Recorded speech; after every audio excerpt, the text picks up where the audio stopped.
Shalom, Violets. In honor of Passover, I wanted to read to you one of my favorite Passover stories, Max Makes a Cake.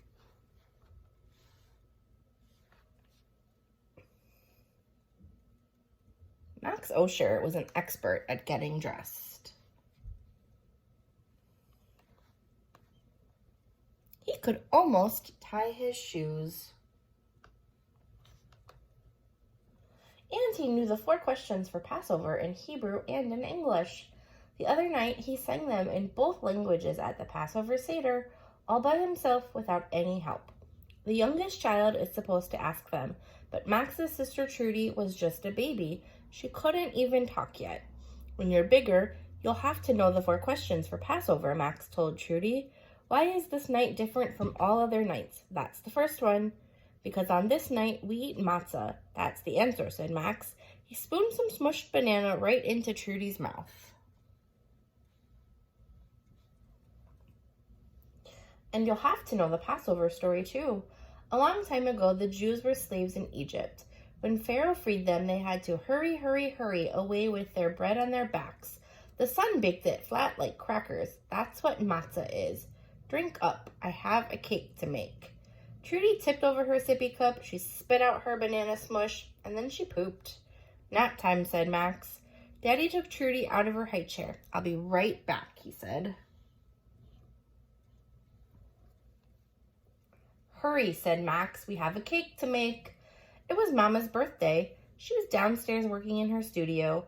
While Trudy napped, Max and Daddy were going to make a surprise birthday cake. They'd bought a special Passover cake mix at the supermarket.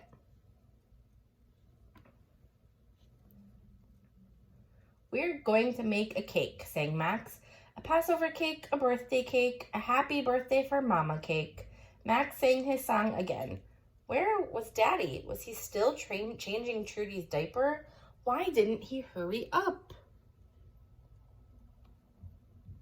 Max took a sip of milk from Trudy's cup. All was quiet. Trudy's door clicked shut, and the upstairs hallway creaked with Daddy's footsteps. Cake time, said Max. Wah, wah, wah, Trudy cried. Daddy went back to her room. Max shook the mix box. Would they still have time to make the cake?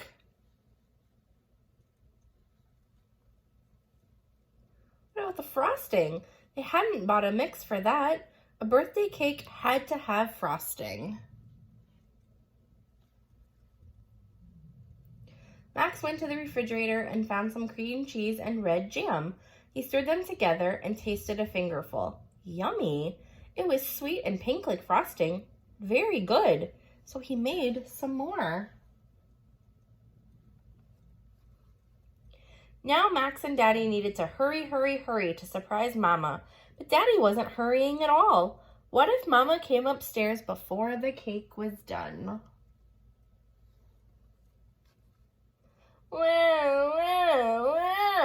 What if Daddy was busy with Trudy all afternoon? I don't want to wait anymore, said Max. I want to make Mama's cake right now. He smeared his frosting on a piece of matzah. Then, before he took even one bite, Max had an idea. Now, all Max needed was a candle. And just as Daddy came in with baby Trudy, he found one. Ta-da, said Max. Wow, Max, said Daddy. You did a terrific job. Gurgle, gurgle, goo, said Trudy. Let's march to Mama right now, said Max. And he led the cake parade, singing happy birthday all the way. Daddy lit the candle. Mama made a wish and blew it out. Max sang happy birthday again. Then he sang the 4 questions in Hebrew and in English. Want to know why this cake is different from all other cakes? Asked Max.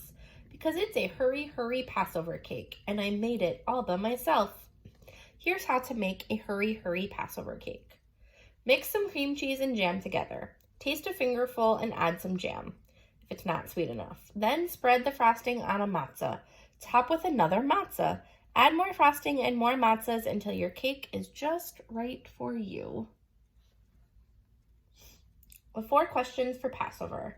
At the Seder, a special Passover meal, the youngest child asks the 4 questions.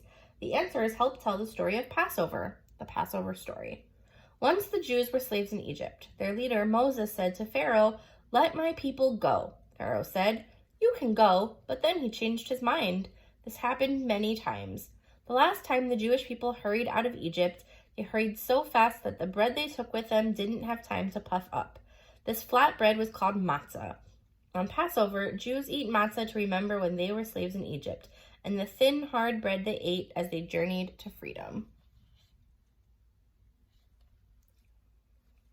The end. Thanks, Violet. I hope you enjoyed the story, and I hope that you and your families have a wonderful Passover. Bye, friends.